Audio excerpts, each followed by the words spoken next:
ஆண்டுடைய நாமம் மகிமைப்படட்டும். கடன் தொல்லையில் பாதிக்கப்பட்டிருக்கிற ஒவ்வொரு ஜனங்களுக்கு வேண்டிய எல்லா தேவனுடைய ஆலோசனைகளையும் சத்தியங்களையும் ஒவ்வொரு எபிசோட்லையும் நான் பேசியிருக்கிறேன். புதிதாக ஒரு வேளை இந்த யூடியூப் சேனலுக்குள்ளே நீங்கள் வந்து இந்த தேவ செய்தியை ஃபோனில் அல்லது டிவியில் பார்க்கக்கூடியவர்களாக இருப்பீர்களானால், இந்த கடன் தொல்லையான்கிற தலைப்பில் வெளியிடப்படும் இந்த செய்தி ஒருவேளை கடன் தொல்லையில் நீங்கள் பாதிக்கப்பட்டிருந்தால் உங்களுக்கு ரொம்ப பிரயோஜனமாக இருக்கும். அதனால் நீங்கள் சப்ஸ்கிரைப் பண்ணி என்னுடைய சேனலுக்குள்ளே போய் பார்த்தீங்கன்னா உங்களுக்கு வேண்டிய அனைத்து சத்தியமும் ஆவியானவரால் பேசப்பட்டிருக்கிறது. அதை நீங்கள் பார்த்து பயனடையும்படி உங்களை அன்பாக நாங்கள் வேண்டுகிறோம். அது மாத்திரமல்ல, உங்களுக்கு ஜெப உதவி தேவைப்பட்டால் வாட்ஸ்அப் மூலியமாக உங்களுடைய கடன் பிரச்சனையை ஆடியோ மெசேஜ் மூலியமாக எங்களுக்கு நீங்கள் தெரியப்படுத்தலாம். அல்லது வாட்ஸ்அப்பில் டெக்ஸ்ட் வடிவில் தமிழில் தெளிவாக ஜெப குறிப்பை எழுதி நீங்கள் எனக்கு தெரியப்படுத்தலாம். மூன்றாவதாக தபால் மூலியமாக ஸ்பீட் போஸ்ட் மூலியமாக நீங்கள் உங்களுடைய ஜெப குறிப்பை என்னுடைய முகவரிக்கு அனுப்பலாம். ஆவியானவர் உங்களை எப்படி ஏவுகிறாரோ அப்படி நீங்கள் உங்களுடைய கடன் சுமையை எனக்கு தெரியப்படுத்தும்படி உங்களை அன்பாக அடியேன் வேண்டுகிறேன். உங்களுக்காக சென்னையில் இருக்கிற சபைகளிலே உங்களுக்காக நான் ஜெபம் பண்ண கடமைப்பட்டிருக்கிறேன். இதற்காகவே கர்த்தர் என்னை நியமித்திருக்கிறார். கடன் தொல்லையில் இப்போ பாதிக்கப்பட்ட இருக்கிற ஜனங்களோடு பரிசுத்த ஆவியான தாமே பேசப் போகிறார். இப்போது உங்கள் குடும்பத்தில் கடன் என்கிற ஒரு பிசாசு கட்டு இருக்குது. முதலாவது கடனாக என்ன, அதை தெளிவாக நீங்கள் புரிஞ்சிங்க. குறிப்பாக ரட்சிக்கப்பட்டு இருக்கிற ஆண்டுடைய பிள்ளைகளுக்கு ஒன்று விளங்கவே மாட்டேங்குது. அது என்ன பார்த்தீங்கன்னா, நம்ம பைபிளை சுமக்கிறோம், ரட்சிக்கப்பட்டு இருக்கிறோம், பாவ மன்னிப்பு நிச்சயத்தை பெற்றுக்கொண்டோம், கடனே நம்ம வாங்கக்கூடாது என்கிற தெளிவு ஒவ்வொரு ரட்சிக்கப்பட்டு இருக்கிற ஆண்டுடைய பிள்ளைகளுக்கு தெளிவாக இந்த சத்தியம் புரியணும். ஒருவேளை நீங்கள் தெரிஞ்சோ தெரியாமலோ கடன் பட்டிருந்தால் உண்மையாகவே ஆண்டவர் இந்த சத்தியத்தின் மூலியமாக அந்த கடன் என்கிற சாபக்கட்டிலேருந்து உங்களை ஆண்டவர் விடுவிப்பார். ஓகேங்களா? ரட்சிக்கப்பட்ட உடனே விசுவாசம் என்கிற வாழ்க்கையானது நமக்குள்ளே ஆரம்பமாகுது. விசுவாச வாழ்க்கைனா என்ன சொல்லுங்கள், நீங்களே சொல்லுங்கம்மா. விசுவாச வாழ்க்கைனா கடனே வாங்காமல் வாழணும். கடன் வாங்காது எப்படி வாழ முடியும் என்கிற கேள்வி உங்களுக்கு இருதயத்தில் எழும்பும். எனக்கு சொந்தமாக வீடு இல்லை, நல்ல தொழில் இல்லை, வருமானம் இல்லை, பிள்ளைகளை படிக்க வைக்கணும், பிள்ளைகளுக்கு கல்யாணம் பண்ணணும், எப்படி கடன் வாங்காத இந்த பூமியில் வாழ முடியும் அப்படின்னு நீங்கள் கேட்கலாம். நியாயமான கேள்வி தான். ஓகேங்களா? நீங்கள் கேட்குறது ஒரு நியாயமான கேள்வி. இதுக்கு நான் பிரசங்கத்தில் விளக்கம் கொடுக்குறேன். ஓகேங்களா? நீங்கள் பைபிளில் நோவா என்கிற ஒரு மனுஷனை கவனிங்க. அந்த நோவா பழைய ஏற்பாட்டு காலத்தில் வாழ்ந்தவர். ஓகேங்களா? பழைய ஏற்பாட்டு காலத்தில் அவர் வாழ்ந்த ஒரு மனுஷன். அப்படி இருக்கும்போது ஆண்டவர் அவரை வைத்து ஒரு பெரிய பிரம்மாண்டமான ஒரு கப்பலை, ஒரு பேழையை கர்த்தர் உருவாக்கி இருக்கிறார். இந்த சத்தியம் உங்களுக்கு கண்டிப்பாக பைபிள் படிக்கிறவங்களுக்கு நல்லாவே தெரியும். இந்த நோவா என்கிற இந்த நீதிமானை வச்சு ஆண்டவர் 3 அடுக்கு கொண்ட ஒரு பெரிய கப்பலை ஆண்டவர் விசுவாசத்தில் செய்து முடிச்சிருக்கிறார். இப்போது நோவா கிட்ட ஆண்டவர் பேசுகிறார். என்ன பேசுகிறாரு? நோவா, நீ கொப்பேர் மரத்தினால ஒரு பேழையை உண்டாக்கு, அதை உள்ளும் புறமும் கீழ்பூசு. அதை நீ பண்ண வேண்டிய விதம் என்னவென்றால், இந்த அளவில் அந்த பேழையை செய்து இப்படி நீ விசுவாசத்தில் அதை செய்து முடிக்கணும்னு சொல்லி ஆண்டவர் நோவாவுக்கு தரிசனமாகி அவனோடு பேசுகிறார். ஆண்டவர் தன்னோடு பேசுனதால, கர்த்தர் தன்னோடு உடன்படிக்கை பண்ணதால் நோவா என்ன செய்கிறாரு? விசுவாசத்தில் அந்த பேழையை அவர் சக்ஸஸாக செய்து முடிக்கிறார். கவனிங்க, இந்த நோவா கிட்ட ஆண்டவர் பேசும்போது என்ன சொல்லி பேசியிருக்கிறார் என்பதை வசனத்து மூலியமாக தெளிவாக நம்ம படிச்சிருக்கிறோம், பார்த்துருக்குறோம். உங்களுக்கு நான் இப்போ காட்டவும் போகிறேன். என்ன பேசுகிறார் நோவா கிட்ட? நோவா நீ ஒரு கப்பலை செய்யணும் அப்படின்னு பேசுகிறார். இப்போ நோவா ஆண்டவர்கிட்ட பேசுகிறான்னு வச்சுக்கலாம். ஆண்டவரே, என்னை கப்பலை செய்ய சொல்கிறீங்க, அதுவும் கொப்பேர் மரத்தினால்தான் கப்பலை செய்ய சொல்கிறீங்க. எனக்கு வேண்டிய மரங்களை நீங்கள் தாங்க. ஏன்னா நீங்கள் கொப்பேர் மரத்தில் தான் அந்த பேழையை செய்யணும்னு சொல்கிறீங்கப்பா. எனக்கு நீங்கள் கொப்பேர் மரம் எங்கே இருக்குதுன்னு காட்டுங்க. நான் போய் அதை கொண்டு நீங்கள் சொல்கிற மாதிரி நான் பெரிய கப்பலை செய்கிறேன்னு சொல்லி நோவா ஆண்டவர்கிட்ட கேள்வி கேட்கல. அப்படியே அவர் கீழ்ப்படுகிறார். ஓகேங்களா? ஆண்டவர் சொல்லிட்டாரு, நமக்கு வேண்டிய மரங்களை அவர் தருவார், அவர் பார்த்துப்பார் அப்படி சொல்லி விசுவாசத்தில் அப்படியே ஃபெய்த்தில் அப்படியே நிற்கிறான் நோவா. ஓகேங்களா? அப்படி இருக்கும்போது இன்றைக்கி கடன் வாங்காத நான் எப்படி வாழ்வேன்? எனக்கு வீடு வேணும், நல்ல பிஸ்னஸ் வேணும், பிள்ளைகளை படிக்க வைக்கணும், பிள்ளைகளை கல்யாணம் காட்சி பண்ணணும், திடீர்னு வியாதி பலவீனம், குடும்பத்தில் கஷ்டம் வருது, வருமானம் கம்மியாக இருக்குது, செலவு அதிகமாக இருக்குது, நான் கடன் வாங்காது எப்படி வாழ முடியும்? இது எல்லா கிறிஸ்தவருடைய இருதயத்தில் இருக்கிற ஒரு மிகப்பெரிய ஒரு கேள்வி. இந்த விஷயத்தை நீங்கள் வேதாந்தத்தோடு ஒப்பிடணும். ஏசப்பா நம்மளை ரட்சித்தார், பாவ மன்னிப்பு தந்தார். உன் கைகள் பிரயாசங்களை நான் ஆசீர்வதிப்பேன், நீ கையிட்டு செய்யும் எல்லா வேலைகளையும் நான் அவனை ஆசீர்வதிப்பேன்னு அவர் ப்ராமிஸ் பண்ணிட்டார். பல இடத்துல ஆண்டவர் பேசியிருக்கிற வார்த்தைகள் எல்லாமே ஆசீர்வாதமாக பிளெஸ்ஸிங்காக இருக்குது. அப்போது வேதத்தில் இருக்கிற ஊழியக்காரங்க, பரிசுத்தவான்கள் எல்லாருமே விசுவாசத்தில் நின்று, விசுவாசத்தில் போராடி, விசுவாசத்தில் அவங்க ஜெயிச்சிருக்கிறார். அப்போ நம்ம ஏன் விசுவாசத்தில் நம்ம நிற்க மாட்டோம்? நம்ம வருமானத்தை கொண்டு நம்ம குடும்பத்தோடைய கட்டமைப்பை ஏன் நம்ம கொண்டு வரல அப்படின்பதை கொஞ்சம் தயவுசெய்து நீங்கள் யோசிங்க. இப்போது கடனை உடனே வாங்கி ஏதோ ஒரு வீடை கட்டிட்டீங்க, அந்த வீட்டுக்குள்ளே நீங்கள் நிம்மதியாக இருக்க முடியுதா? யோசிப்பார். இப்போ பிள்ளைகளை கொண்டு போய் மெட்ரிகுலேஷன் ஸ்கூலில் சேர்த்துட்டீங்க, சிபிஎஸ்சி ஸ்கூலில் சேர்த்துட்டீங்க. அடுத்தடுத்து பிள்ளைங்களை நம்ம எங்கே கொண்டு போய் சேர்க்கறோன்னா அதே போல் ப்ரைவேட்டில் தான் சேர்க்க முடியும். எல்கேஜியில் நம்ம ஒரு மெட்ரிகுலேஷனோ அல்லது சிபிஎஸ்சி ஸ்கூலோ குழந்தைகளை சேர்த்துட்டோம்னா அவ்வளோதான், அதுலேருந்து வெளியே வர முடியாது. குழந்தைங்களும் ஒத்துக்காது. நான் மெட்ரிகுலேஷன் தான் படிப்பேன், சிபிஎஸ்சி ஸ்கூல் தான் படிப்பேன், ப்ரைவேட்டில் தான் படிப்பேன்னு பிள்ளைகளும் சொல்லும். இதனால் பேரண்ட்டுக்கு இந்த பொருளாதார நெருக்கடி பிள்ளைகளை எல்கேஜியிலேருந்து காலேஜ் படிக்கிற வரைக்கும் இந்த செலவினம் இருக்குது. அதுக்கு அடுத்தது பார்த்திங்கன்னா காலேஜ் படிக்க வைக்கும்போது 1 டிகிரி 2 டிகிரி இல்லை வெளிநாட்டுக்கு அனுப்பி பிள்ளைகளை படிக்க வைக்கணும்னா இதுக்கும் பணம் தேவைப்படுது, இதுக்கும் கடன் வாங்கணும். அதுக்கப்புறம் அந்த பிள்ளைகளுக்கு நல்ல நகை போட்டு சீர்வரிசை கொடுத்து மாப்பிள்ளை வீட்டாருக்கு செஞ்சு கல்யாணம் பண்ணி கொடுக்கணும்ல, அதுக்கு ஒரு செலவினம். அதுக்கப்புறம் அந்த பிள்ளைகளை திருமணம் செஞ்சு கொடுத்தா, அந்த பிள்ளைகளுக்கு குழந்தை பிறந்தால் அதுங்களுக்கும் சில நன்மைகளை நம்ம செய்யணும்.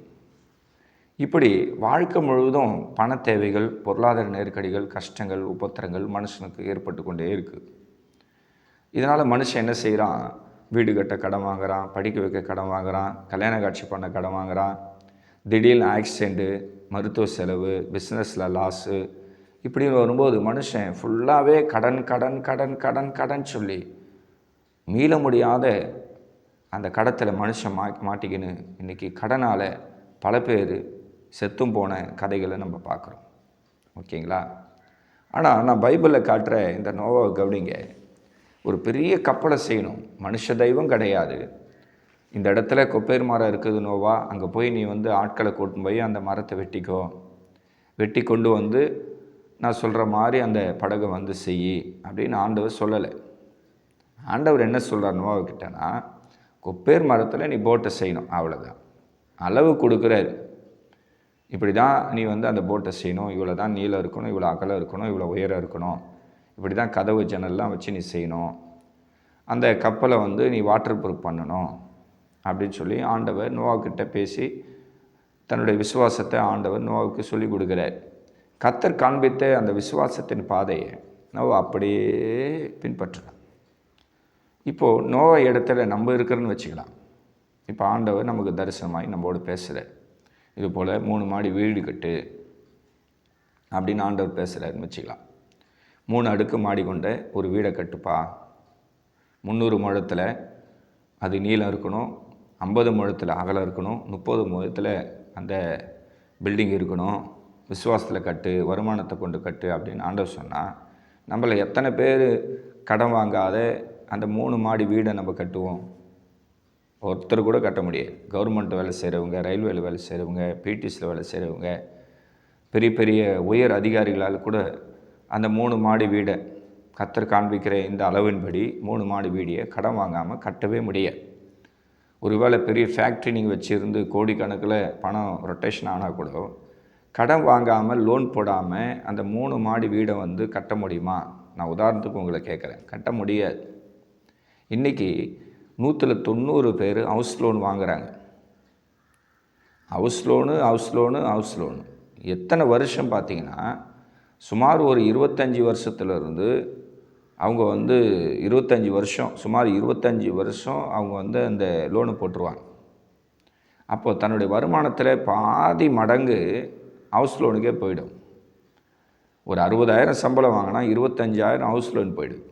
அதுக்கப்புறம் பிள்ளைகளை படிக்க வைக்கிறது, குடும்பத்தை நிர்வாகம் பண்ணுறது, அப்படியே படிப்படியாக அவங்களுடைய வருமானத்தை நீங்கள் பிரித்து பார்த்தீங்கன்னா கையில் ₹1 கூட வராது. இப்படி ஹவுஸ் லோன் போயிடும், பிள்ளைங்களுக்கு இப்படி படிப்பு செலவு போயிடும், மருத்துவ செலவு போயிடும், இதர மெயின்டெனன்ஸ் செலவு போடும், சாப்பிட்ணும், இதுக்கு ஒரு அமௌண்ட்டு போயிடும், டோட்டலாகவே ட்ரை ஆகிடும். அதுக்கப்புறம் என்ன செய்ய முடியும் யோசிச்சு பாருங்கள். மீள முடியாத துக்கம். அதுக்கப்புறம் அந்த கடத்தை அடைக்க முடியலாம், அந்த கடத்தை அடைக்கிறதுக்கு இன்னொரு கடன், அந்த கடத்தை அடைக்கிறதுக்கு இன்னொரு கடன், இப்படி கடத்துக்கு மேலே கடன், பிரச்சனைக்கு மேலே பிரச்சனை, கண்ணீர், உபத்திரம், போராட்டம், இதுதான் மனுஷ வாழ்க்கை. ஆனால் பூர்வ காலத்தில் நோவா கிட்ட ஆண்டவர் பேசுகிறாரு, நோவா நீ ஒரு கொப்பேர் மரத்தினால ஒரு பேழை உண்டாக்கு. வசனத்தை வாசிக்கலாமா? ஆதியாகவும் 6ஆம் அதிகாரம் 14வது வசனத்தை நம்ம வாசிக்கலாம். நீ கொப்பேர் மரத்தால் உனக்கு ஒரு பேழை உண்டாக்கு, அந்த பேழையிலே அறைகளை உண்டு பண்ணி அதை உள்ளும் புறமும் கீழ்பூசு. இதாங்க ஆண்டவர் பேசுகிறார். நோவா கிட்ட பணம் கொடுக்கல, மரத்தை கொடுக்கல, ஆட்களையும் கொடுக்கல. எப்படி நோவா அந்த பேழையை செய்ய முடியும்? நீங்களே சொல்லுங்கள். அதுக்கு தான் உதாரணமாக கேட்டேன். ஆண்டவர் தரிசனமாகி 3 அடுக்கு மாடி கொண்ட ஒரு வீட்டை கடன் வாங்காது கட்டுன்னு சொன்னால் நம்மளை எத்தனை பேர் கட்ட முடியும்? கட்டவே முடியாது. இன்றைக்கி இருக்கிற பொருளாதார கஷ்டத்தில், விலைவாசி ஏற்றத்தில் நம்மளால் எப்படி கடன் வாங்காத ஒரு வீட்டை கட்ட முடியும்? உண்மையிலே முடியாது. கவர்மெண்ட்லேயே வேலை செஞ்சால் கூட முடியாது. ஆனால் விசுவாசத்தில் நோவா பூர்வ காலத்திலே ஆண்டோடைய சித்தத்தை அப்படியே பரிபூர்ணமாக அவர் பின்பற்றி அந்த பேழையை, அந்த கப்பலை அவர் சக்ஸஸாக செய்து முடிக்கிறார். பார்த்தீங்களா? அப்போது நம்ம குடும்ப வாழ்க்கையை நம்முடைய வருமானத்தை கொண்டு தான் நம்ம கட்ட அமைக்கணும். மீறி நம்ம ₹1 கூட கடன் வாங்கக்கூடாது. நீங்கள் சின்ன பொருளை கூட நீங்கள் ஆசைப்பட்டு கடன் வாங்கக்கூடாது. அதுதான் உங்களை மிகப்பெரிய கடத்துக்கு கொண்டு போய் நிறுத்திடும். நீங்கள் வீடு கட்ட கடன் வாங்குறீங்க, பிள்ளைகளை படிக்க வைக்க கடன் வாங்குறீங்க, அடுத்தது கல்யாண காட்சி பண்ண கடன் வாங்குறீங்க, திடீர்னு ஒரு ஆக்சிடெண்ட்டு, ஒரு நோய், ஒரு ஆப்ரேஷன் சொன்னால் அதுக்கு ஒரு கடன் வாங்குறீங்க. எப்படி அந்த கடத்தை கொடுக்க முடியும், அடைக்க முடியும்? கவர்மெண்ட்டே வேலை செஞ்சால் கூட முடியாது. ஒரு மாதத்துக்கு நீங்கள் 1,50,000 2 லட்சம் சம்பாரித்தா கூட அந்த குடும்பத்தை நீங்கள் சிறப்பாக நடத்தவே முடியாது. இங்கே பாருங்கள், ஆதியாகமம் 6ஆம் அதிகாரத்தில் ஆண்டவர் நோவா கிட்ட பேசுகிறார். இங்கே கடன் வாங்கி, வட்டிக்கு வாங்கி, இன்ட்ரெஸ்ட்டுக்கு வாங்கி நீ இந்த பேழையை செய்யணுன்ற விஷயமே இல்லை. அங்கே நோவாவுக்கு அதை ஆண்டவர் சொல்லியும் கொடுக்கல. இன்னும் கேட்டால், இந்த கப்பலை செய்யணும்னா எத்தனை டன்னு மரம் தேவைப்படும்? அதுவும் ஆண்டவர் சொல்லார், நீ கொப்பேர் மரத்தில் தான் அந்த போட்டை செய்யணும். அதில் ஒரு சின்ன மரம் கூட வேறு மரம் இருக்கக்கூடாதுன்னு சொன்னால் எப்படி இந்த தேவ கட்டளையை நோவா பின்பற்றி அந்த கப்பலை எப்படி அவன் சக்ஸஸாக செய்து முடிக்க முடியும்? நீங்களே சொல்லுங்கள். முடியாதுல்ல. ஆனால் இந்த நோவா விசுவாசத்தில் அந்த கப்பலை அப்படியே சக்ஸஸாக செய்து முடிச்சிட்டார். ஆண்டவர் சொன்ன அளவை மாற்றலை, அகலத்தை மாற்றலை, உயரத்தை மாற்றலை, நீளத்தை மாற்றலை. அப்படியே ஆண்டவர் என்ன சொன்னார்? அவர் 30 முழம் நீளம் வைக்க சொன்னாரா? ஓகே, வச்சிடலாம். அவர் 50 முழம் அகல வைக்க சொன்னாரா? வச்சிடலாம். அவர் 30 முழம் உயரம்னு சொன்னார்ல, அவ்வளோதான், அதை அப்படியே செய்து முடிச்சிடலாம். ஒரு 1/2 இன்ச்சு கூட கூட்டவும் இல்லை, குறைக்கவும் இல்லை. ஆண்டுடைய வாயிலிருந்து வந்த ஒரு வார்த்தையை கூட இங்கே நோவா சேஞ்ச் பண்ணல. வாசிக்கலாமா? நீ அதை பண்ண வேண்டிய விதம் என்னவென்றால், பேழையின் நீளம் 300 முழமும், அதன் அகலம் 50 முழமும், அதன் உயரம் 30 முழமாக இருக்க வேண்டும். அளவை அப்படியே நோவா பின்பற்றுறார். ஆண்டவர் காண்பித்த அந்த மரத்தையும் அப்படியே நோவா பின்பற்றுறார். அதுதான் விசுவாச வாழ்க்கை. அதுக்கப்புறம் ஜன்னலை பற்றி ஆண்டவர் பேசுகிறாரு. நீ பேழைக்கு ஒரு ஜன்னலை உண்டு பண்ணு, மேல்தட்டுக்கு ஒரு முழத்திலே அதை செய்து முடித்து, பேழையின் கதவை அது பக்கத்தில் வைத்து, கீழ் அறைகளையும் 2ஆம் அறைகளையும் 3ஆம் தட்டின் அறைகளையும் பண்ண வேண்டும். பண்ணிவிட்டு நீ அந்த பேழைக்கு உள்ளம் புறமும் கீழ்பூசு அப்படின்னு சொல்லி ஆண்டவர் பேசி முடிக்கிறார். ஓகேங்களா? இதில் ஒரு சின்ன பிழை திருத்தம் கூட தேவனே கண்டுபிடிச்சி, இதெல்லாம் நீ தப்பு பண்ணிட்டப்பா, நான் சொன்னபடி செய்யலை, நீட்டை குறைச்சிட்ட, அகலத்தை குறைச்சிட்ட, உயரத்தை குறைச்சிட்ட, நீ அந்த பேழையில் கலப்படமான மரங்களை கலந்துட்ட. நோவா நினச்சிருந்தா ஆண்டவர் சொல்லிட்டாரு, கொப்பர் மரத்தை நம்ம எங்கே போய் தேடுறது, நம்ம அங்கே இங்கே கொஞ்சம் மரங்களை கொஞ்சம் பயன்படுத்தி கொஞ்சம் அடாவடியாக பண்ணிடலான்னு சொல்லி நோவா அப்படி கிரியை செய்யும். ஆண்டுடைய வார்த்தையை இங்கு தேவனால் சாட்சி பெற்ற இந்த நோவா ஒரு துளி கூட ஆண்டுடைய வார்த்தையை மீறி அவன் செயல்படலை. இன்றைக்கி கடன் என்கிற கடலில் இன்றைக்கி ஆயிரக்கணக்கான ஜனங்க மூழ்கி கிடக்கிறதுக்கு என்ன காரணம்னா, ஆண்டுடைய வார்த்தையை தேவனுடைய ஜனங்கள் பின்பற்றலை. இதுதான் பிரச்சனைக்கு காரணம். நான் உங்களுக்கு வீடு வேணான்னு சொல்லலை, உங்கள் பிள்ளைங்களை நீங்கள் நல்லா படிக்க வைக்க வேணான்னு சொல்லலை, நல்ல உயர்ந்த இடத்துல கல்யாணம் பண்ணி கொடுக்காதீங்களும் சொல்லலை. எதுவாக இருந்தாலும் ஆண்டுடைய ஆலோசனை கேட்டு பைபிளில் இருக்கிற வசனத்தை பின்பற்றி, ஏசப்பா நம்மளை ஆசீர்வாதமாக நம்மளை ரட்சித்து பாவ மன்னிப்பு தந்து இன்றைக்கி நம்மளுக்கு நல்ல ஆசீர்வாதம் தந்துருக்கிறாரு. நம்ம தேவையில்லாமல் நம்ம இன்ட்ரெஸ்ட்டு வாங்கணும், கடத்துக்கு வாங்கணும், வட்டிக்கு வாங்கணும், தொழில் செய்ய இப்படி நம்ம வட்டி மேலே வட்டி மாட்டிக்கின்னு இன்றைக்கி கண்ணீர் விட்டுன்னு இருக்கிறோமே, இதுக்கெல்லாம் காரணம் யாருன்னா நம்ம தான் காரணம். நீங்கள் ஆண்டவர் மேலே பைபிள் மேலே பழி போடவே முடியாது. இன்றைக்கி கடனை வாங்கிட்டு நீங்கள் உபவாசம் போட்டு அழுதுன்னு இருக்கிறீங்க. ஏன் அதை கடன் வாங்கிறதுக்கு முன்னாடி நீங்கள் ஆண்டவர்கிட்ட பர்மிஷன் கேட்டிங்களா? தப்பாக நினைக்காதீங்க, யோசனை பண்ணிப்பார். கடன் வாங்கிச்சு வட்டி கட்ட முடியல அப்படின்னு அழுறீங்க, என்னால் மீள முடியல, என் கண்ணீர் வேதனை இப்படி இருக்குது, என் பிரச்சனை இப்படி இருக்குது, ஆண்டவர் இன்றைக்கி எனக்கு பதில் கொடுக்கணும்னு சொல்லி உபவாசம் போட்டு உட்காந்துறீங்க. எப்போ கடன் அதிகமானி கடங்காரங்களை ப்ரெஷர் கொடுத்து தூஷண வார்த்தையை கேட்டு அவன் பயங்கர நெருக்கடி கொடுத்து கஷ்டத்தை கொடுத்த பிறகு தான் உங்களுக்கு அந்த உணர்வு வருது. கடன் வாங்கிறதுக்கு முன்னாடி நம்ம உபவாசம் போட்டோமா, கண்ணீர் விட்டோமா, எஸ்ஸப்பா நான் இன்ட்ரெஸ்ட் வாங்க போகிறேன், வட்டிக்கு வாங்க போகிறேன், எனக்கு பணம் தேவை, வீடு கட்டணும், பிள்ளைகளை படிக்க வைக்கணும், கல்யாணம் பண்ணணும், நான் நல்ல தொழில் செய்து முன்னுக்கு வரணும், நான் கடன் வாங்க போகிறேன், லோன் போட போகிறேன், ஆன்லைனில் லோன் எடுக்க போகிறேன், 10 காசு வட்டி வாங்க போகிறேன் அப்படின்னு ஆண்டவர்கிட்ட பர்மிஷன் கேட்டோமா? பர்மிஷனே கேட்கல, விசுவாச துரோகத்தை பண்ணிட்டோம். ஓகேங்களா? இப்போது நீங்கள் கண்ணீரோடு ஏசப்பா காலில் விழுந்து, ஏசப்பா உங்கள் வார்த்தையை மீறி நான் கடன் வாங்கிட்டேன் ஆண்டவரே, இன்றைக்கி என்னால் அந்த கடனை அடைக்க முடியல, கொடுக்க முடியலன்னு சொன்னால் கர்த்தர் உங்களை பிடிக்கல வேணான்லாம் அவர் சொல்ல மாட்டார். எழுந்துருன்னு சொல்லுவார். உன் தப்பை நீ உணர்ந்துட்டல, இப்போ தெரியுதா நான் யார், கடன்காரன் யாருன்னு உனக்கு தெரியுதில்ல, எழுந்துருமான்னு ஆண்டவர் சொல்லுவார்.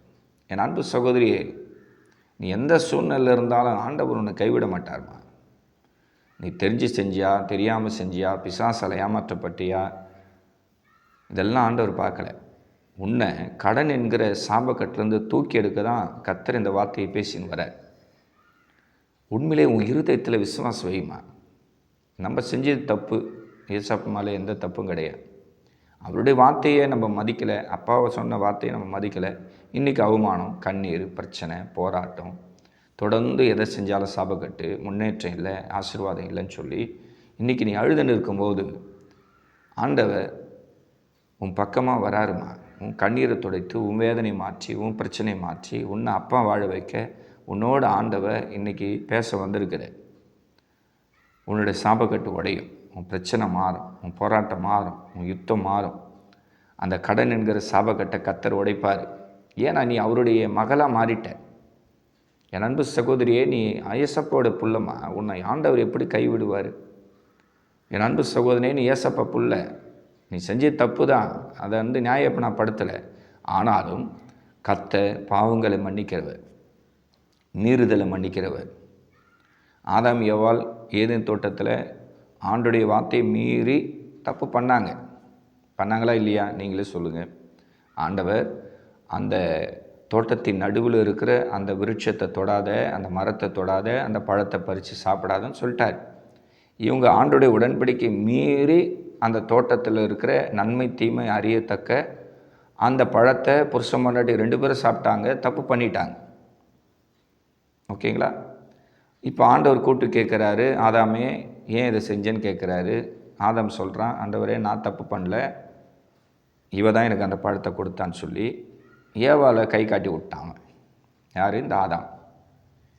ஏவாளை கூப்பிட்டு கேட்டால் அவள் சொல்கிறா, சர்பம் என்னை வஞ்சித்தது அப்படின்னு அவள் சொல்கிறா. அவசரம் பண்ணிப்பார். தப்பை உணராத, பாவ மன்னிப்பை கேட்காம ஏசப்பா காலில் வந்து ஆதாம் ஏவாளும் அன்றைக்கி கதறவே இல்லை. பாவ மன்னிப்பே அவங்க கேட்கலை. யார்? ஆதாம் ஏவாள் வந்து ஏசப்பா கிட்ட பாவ மன்னிப்பே கேட்கலை. ஏசப்பா, பிசாசு எங்களை ஏமாற்றி அந்த பழத்தை வந்து பறிக்க வச்சுது, நாங்கள் 2 பேரும் உட்காந்து சாப்பிட்டோம், எங்களை மன்னிச்சிடுங்க அப்படின்னு சொல்லி தாழ வந்து ஆதாம் ஏவாள் வந்து ஏசப்பா காலில் விழலை. திமிரான பதில், ஆணவமான பதில், உதாசனமான பதில், அலட்சியமான பதில் 2 பேரும் சொல்கிறாங்க. எங்களுக்கு தெரியாது. இப்போ ஆண்டவருக்கு எவ்வளோ கோபம் வரணும் நீங்கள் கொஞ்சம் யோசிச்சு பாருங்கள். அச்சு அந்த இடத்துல 2 பேர் ஆண்டவர் சாவடிச்சுங்க, அவ்வளோ ஆக்ரோஷமான கோபம் வரணும்ல. அப்போ கூட ஆண்டவர் தன்னுடைய அன்பையும் தன்னுடைய இரக்கத்தையும் அந்த ஆதாம் ஏவாளுக்கு விளங்க செய்கிற, அவங்களுக்கு சில தண்டனைகளை ஆண்டவர் அங்கே சொல்லியிருக்கிறார். நீ அதாவது கர்ப்பவதி ஆகும்போது வேதனையோடு குழந்தை பிறப்புன்னு சொல்லிட்டார். நீ இனி வேர்வை சிந்தி தம்பா கஷ்டப்பட்டு தான் சாப்பிடணும்னு சொல்லிட்டார். ஆனால் அவங்க ஜீவனை தப்பு விட்டார். பார்த்தீங்களா? அவங்கள நினச்சிருந்தா ஆதாம் ஏவாளை அவர் அங்கேயே அடித்து அந்த ஏதேன் தோட்டத்திலே சமாதி கட்டிருக்கலாம். அவங்க தப்பு பண்ணாங்க, தப்பை ஒத்துக்கலை, பாவ மன்னிப்பும் கேட்கலை. ஆனாலும் கர்த்தர் இரக்கம் பாராட்டு அவங்களுக்கு நிர்வாணத்தை மூடி அவங்களுக்கு ஒரு ட்ரெஸ்ஸை வந்து ஆண்டவர் ஆயத்தப்படுத்தி ஒரு மிருகத்தை அடித்து ட்ரெஸ்ஸை உடுத்தி அந்த ஏதேன் தோட்டத்தை விட்டு கௌரவமாக ஆண்டவர் அமைச்சார். இப்போது நான் சொல்ல வேண்டிய விஷயம் என்ன பார்த்தீங்கன்னா, பாவ மன்னிப்பை கேட்காத ஆதாம் ஏவாளுக்கே இவ்வளோ நன்மைகளை இரக்கத்தை ஆண்டவர் செய்யும்போது, நீங்கள் 1க்கு 1000 முறை நான் கடன் வாங்குறது தப்பு, நான் துரோகம் பண்ணிட்டேன், விசுவாச துரோகம் பண்ணிட்டேன், ஏசப்பா உங்கள் வார்த்தையை கேட்கல, நான் வந்து வட்டிக்கு வாங்கிட்டேன், இன்ட்ரெஸ்ட்டு வாங்கிட்டேன், இனி கட்ட முடியலன்னு சொல்லி கதறி அழும்போது ஏசப்பா உங்களை வந்து மன்னிக்காமல் உங்களை அப்படியே விட்டுருவாரம்மா? உங்களை காப்பாற்றாமல், உங்கள் கண்ணீரை துடைக்காமல், மகளே நீ கலங்காதன்னு சொல்லி நான் இருக்கிறேன் அப்படின்னு சொல்லி ஆற்றி தேற்றி உங்களை அப்பா வந்து தைரியப்படுத்தாமல் விட்டுருவாரா? நீயே சொல்லுமா? என் அன்பு சகோதரியே, உன்னோடு ஆண்டவர் பேசி கொண்டு இருக்கு. ஆதாம் ஏவாள் வந்து ஆண்டவர்கிட்ட பாவம் மன்னிப்பு கேட்டாங்களா? பைபிள் எடுத்துப்பார், இருக்காது. ஒருத்தருக்கு ஒருத்தர் பழி சொல்லிப்பாங்க. தப்பை வந்து அவங்க ஒத்துக்கவே இல்லை. இப்போ நீ தப்பை ஒத்துக்கின, கடன் வாங்குது தப்பு, ஏசப்பா என்னை மன்னிச்சிடுங்கன்னு சொல்லிட்டேன். அப்படி இருக்கும்போது ஆண்டவரை அவமானப்பட விடுவாரா? தப்பை ஒத்துக்காத ஆதாம் ஏவாளுக்கே ஆண்டவர் தோல் உடைய உண்டு பண்ணி அவங்க நிர்வாணத்தை மூடினார். தப்பு அவங்க ஒத்துக்கலை. ஆனால் தகப்பனுடைய அன்பு எப்படி இருக்குதுமா? யோசிச்சுப்பார். தகப்பனுடைய அன்பு எப்படி இருக்குது? இன்றைக்கி நீ தப்பை உணர்ந்துட்ட. நம்ம ஆண்டோடைய வார்த்தையை மீறி கடன் வாங்கிட்டோம், தப்புன்னு சொல்லி உபவாசம் போட்டு கண்ணீர் விட்டு கதற நீ. அப்படி இருக்கும்போது ஆண்டவர் எப்படிமா என் அன்பு சகோதரியை உன்னை கைவிடுவார்? என் அன்பு சகோதரி உன்னை எப்படி அப்பா கைவிடுவார்? அன்னைக்கு ஆதாம் ஏவாளுடைய மானத்தையே அவர் காப்பாற்றினார். அவங்கள ஆண்டவர் நினச்சிருந்தா அந்த ஏதேன் தோட்டத்தை விட்டு உடனே விரட்டிட்டு இருக்கலாம், இல்லை அடிச்சு சாவச்சிட்டு இருக்கலாம். ஆனால் அங்கே பாருங்கள், ஆண்டவர் அந்த ஆதாமுக்கும் ஏவாளுக்கும் தோல்வுடையை உண்டாக்கி அவங்க மானத்தையே மூடுறார். நிர்வாணமாக கூட ஆண்டவர் அவங்கள அனுப்பலாம், ஆனால் அனுப்பலை. ஆண்டோடைய அன்பு உங்களுக்கு புரியல? அப்படியே ஆண்டோடைய மன உருக்கத்தை இன்றைக்கி நீங்கள் அப்படியே ருசி பாருங்க. ஏசப்பா என் மேலே இவ்வளோ ஒரு அன்பா அப்படின்னு சொல்லி ஆண்டவர்கிட்ட நீங்கள் போராடி ஜெபிக்கும்போது கடன் வாங்கினதால் நீங்கள் பட்ட எல்லா அவமானத்தையும் நிந்தைகளையும் கஷ்டங்களை ஆண்டவர் பார்த்து இன்றைக்கி உங்கள் மேலே ஆண்டவர் மன உருகி உங்களுக்கு ஒரு அதிசயத்தை ஆண்டவர் செய்ய போகிறார். நிச்சயமாக நீங்கள் எதிர்பார்க்காத ஒரு அற்புதத்தை ஆண்டவர் உங்களுடைய பொருளாதார காரியத்தில் ஆண்டவர் செய்வார். உங்களை ஆண்டவர் கைவிடவே மாட்டார்மா. என் அன்பு சகோதரியே, உன்னோட சொந்த சகோதரனாக இருந்து நான் சொல்கிறேன், நிச்சயமாக முடிவு கொண்டு உன் நம்பிக்கை வீண் போகாதுமா. நீ ஆண்டவர்கிட்ட 1000 முறை மன்னிப்பு கேட்கும்போது கர்த்தர் உன்னை கைவிடுவாரா? வேதத்தில் இளையகுமாரன் என்ற ஒருத்தன் இருக்கிறான். ஆண்டவர் தன்னுடைய ஓமையில் விளக்குனார். ஒரு தகப்பனுக்கு 2 பையன் இருந்தாங்க. அதில் சின்னவன் தகப்பனுடைய ஆஸ்தி எடுத்து தூர தேசத்துக்கு போய் பாவம் செஞ்சான். முடிவில் அவனுக்கு சாப்பாடு கூட வழி இல்லை. பன்றிகள் தின்னும் தவிட்டுனால தன் பசியை ஆற்ற மனதாக இருந்தால் அதுவும் அவனுக்கு கிடைக்கல. அப்போ புத்தி தெளிஞ்சு அந்த தேசத்திலே அவன் பாவ மன்னிப்பை கேட்டுட்டு இப்போ தகப்பன் வீட்டுக்கு வரான். தகப்பன், நீ தப்பு பண்ணிட்ட, நீ ஒரு பாவி, நீ ஒரு அநியாயக்காரன், அக்கிரமக்காரன், என் மூஞ்சில் முழிக்காதுடா, அங்கேயே அந்த தேசத்திலே சாவர்த்தானன்னு சொல்லி ஆண்டவர் திட்டல. என்ன பண்ணார் நீங்களே சொல்லு? இவரே ஓடி போய் அவனை மாரோடு செத்துக்கினார்.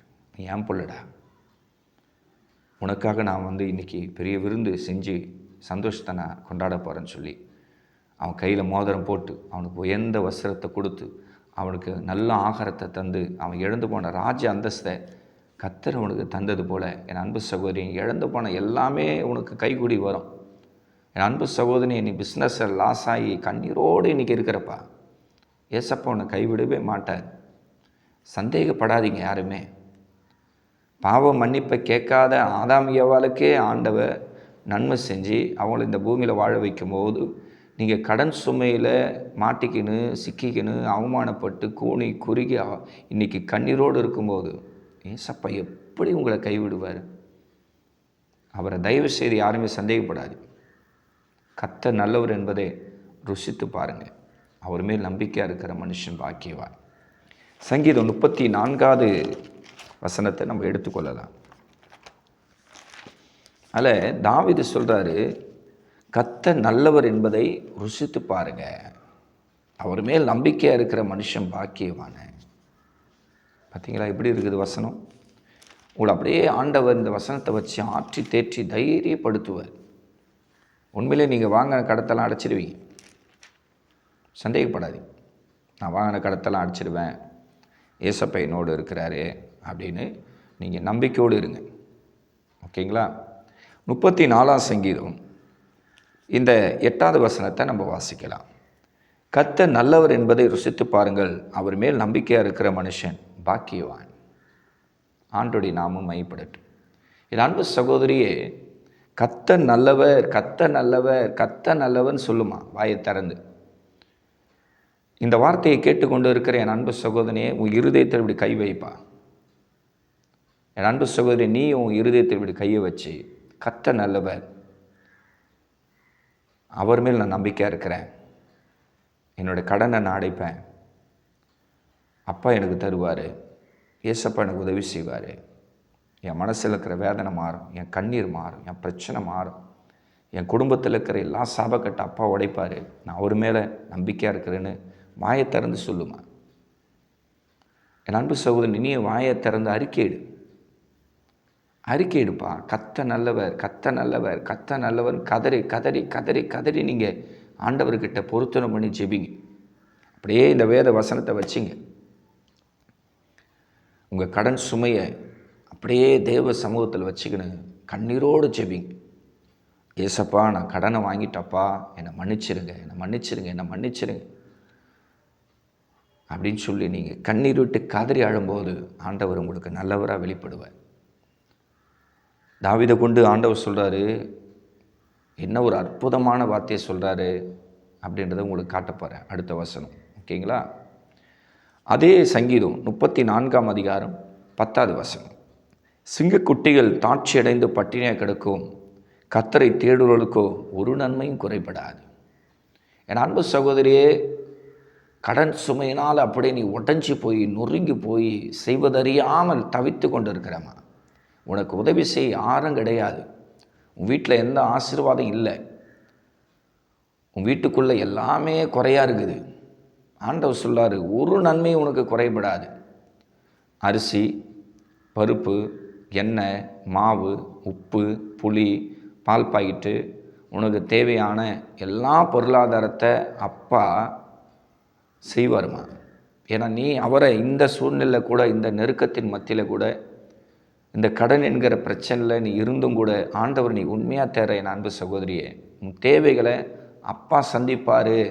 அவர் நல்லவர், எனக்கு நன்மை செய்வார், எனக்கு அற்புதம் பண்ணுவார், எனக்கு அதிசயம் பண்ணுவார். நான் வாங்கின கடத்தெல்லாம் அடைச்சிடுவேன், என்னோடய வீட்டு லோனை நான் அடைச்சிடுவேன், பேங்க்கில் இருக்கிற எல்லா லோனை அடைப்பேன், என்னுடைய பேங்க்கில் இருக்கிற என்னுடைய நகையெல்லாம் நான் மீட்டுடுவேன், என் பிள்ளைகளுக்கு நான் என்னென்ன செய்ய நினைக்கிறனோ அப்பா செய்ய வைப்பார் அப்படின்னு இருதயத்தோட விசுவாசித்து அந்த கடன் பிசாசை நீயே ஜெபம் பண்ணி என் அன்பு சகோதரியே அந்த கடன் பிசாசை துரத்த பாருமா. எனக்கே உன் மேலே ஒரு நம்பிக்கை வந்துடுச்சு. ஆண்டோடைய வார்த்தையை கேட்டு கேட்டு நீ அப்படியே விசுவாசத்தில் அப்படியே ஒரு எழுப்புதல் அடைஞ்சிருக்கிறம்மா. அந்த கடன் என்கிற சாபக்கட்டை கர்த்தர் உன் காலு கீழே கொண்டு வருவார். நீ அதை மிதித்து உடைப்ப. அந்த ஜெயத்தை, அந்த வெற்றி அப்பா உனக்கு தருவார் என் அன்பு சகோதரியே. ஆண்டவர் சொன்னால் அல்லவா, மறுபடியும் வாசிக்கலாமா? சிங்கக்குட்டிகள் தாட்சி அடைந்து பட்டினியாக இருக்கும், கர்த்தரை தேடுதலுக்கு ஒரு நன்மையும் குறைவிடாது. ஓகேங்களா? இனி ஒரு கடங்காரன் கூட உங்கள் வீட்டு வாசலில் நின்று சத்தம் போட முடியாது. உங்களுக்கு எந்த ஒரு கடங்காரனும் தொலைபேசியில் டார்ச்சர் கொடுக்க மாட்டான். அப்பா நன்மை செய்கிற தகப்பன், அவர் நல்லவர் அல்லவா? உங்கள் பிஸ்னஸ், உங்கள் வருமானம் நிச்சயம் ஆசீர்வதிக்கப்படும். ஆண்டவர் சொன்னார், உன் கூடையும் மாவு பிசுகிற தொட்டியும் ஆசீர்வதிக்கப்பட்டிருக்குன்னு அவர் சொன்னார்ல. அப்படியே மன உருக்கத்தோடு கூட ஆண்டவர்கிட்ட ஜெபத்தில் போராடுமா. ஏசப்பா, என்னை நீங்கள் வாழ வைக்கணும், என் கண்ணீரை நீங்கள் துடைக்கணும், என் பிரச்சனையை நீங்கள் மாற்றணும், என் உபத்திரத்தை நீங்கள் மாற்றணும். என்னால் முடியல ஆண்டவரே, வட்டி கட்ட முடியல, கடனை கட்ட முடியல, பிள்ளைகளை வைத்து கொண்டு ஆண்டவரே ஒரு வாடகை வீட்டில் நான் அழுது கொண்டு இருக்கிறேனே அப்படின்னு ஆண்டவர் சமூகத்தை நோக்கி பார்க்கிற ஒவ்வொருவருக்கும் ஆண்டவர் நன்மை செய்ய இன்றைக்கி இறங்க போகிறார். ஆண்டோடைய அபிஷேகம் இறங்க போகுது. ஆண்டோடைய வல்லமை உங்கள் மேலே இறங்க போகுது. உங்கள் கையில் இருக்கிற எல்லா சாபக்கட்டை அப்பா உடைக்க போகிறார். விசுவாசிக்கிறீங்களா? உங்கள் கையில் இருக்கிற எல்லா சாபக்கட்டை, அந்த தரித்திரம் என்கிற பிசாசை, அந்த சாபக்கட்டை, உங்கள் தொழிலை நஷ்டப்படுத்துகிற அந்த பிசாசை, வருமானம் வராதபடி உங்களை தடை செஞ்சு வச்சுருக்கிற எல்லா சாபக்கட்டை கர்த்தர் இன்றைக்கு உடைக்க போகிறார். நீங்கள் விசுவாசத்தோடு இருங்க, நம்பிக்கையோடு இருங்க. ஏசப்பா, நீங்கள் எல்லாம் எனக்கு நன்மை செய்வீங்கப்பா, உங்களை நம்பி இருக்கிற ஆண்டவரே. ஏசப்பா, நீங்கள் எனக்கு உண்மையிலே நன்மை செய்வீங்க. எனக்கு பெரிய ஒரு நம்பிக்கை வந்துடுச்சு. நோவா போல் நானும் விசுவாசத்தில் நல்ல போராட்டத்தை போராடி நான் ஜெயிக்க போகிறேன். கர்த்தர் எனக்கு ஒரு ஜெயத்தை தரப்போகிறார். நீதிமான் 7 தரம் விழுந்தாலும் மறுபடியும் எழுந்திருப்பான் என்று உங்களுடைய வார்த்தை பேசுது. ஆண்டவரை, இன்றைக்கு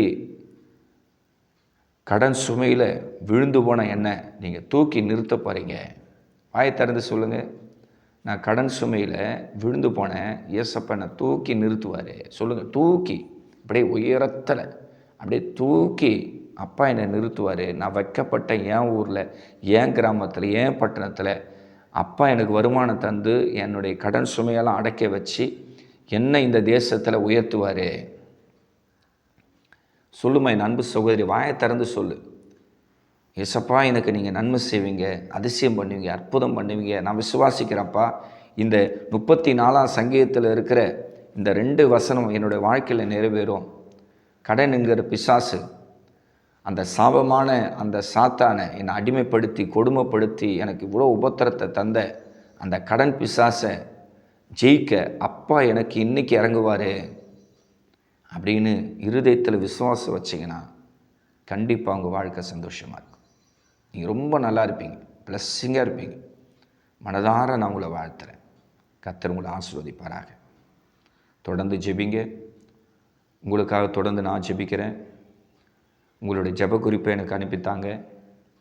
நிச்சயம் கர்த்தர் உங்களை கடன் என்கிற சாபக்கட்டிலேருந்து வெளியே கொண்டு வரும். உங்கள் வாழ்க்கை நல்லாயிருக்கும், சந்தோஷமாக இருக்கும். ஓகேங்களா? தொடர்ந்து இந்த தேவ செய்தியை பாருங்கள். அடுத்தடுத்து நிறைய பாகங்களை போட்டுக்கினே இருப்போம். நிறைய எபிசோடு வரும். ஃபுல்லாகவே இந்த கடன் பிரச்சனைக்காக மாத்திரம்தான் ஜெபம் பண்ணப்படும். உங்களுக்கு விசுவாசத்தில் சொல்லித்தருவோம். தொடர்ந்து தேவ செய்தியை கேளுங்க. அது உங்களுக்கு பெரிய பிளெஸ்ஸிங்காக ஆசீர்வாதமாக இருக்கும். வாழ்த்துக்கள். God bless you. ஆமென்.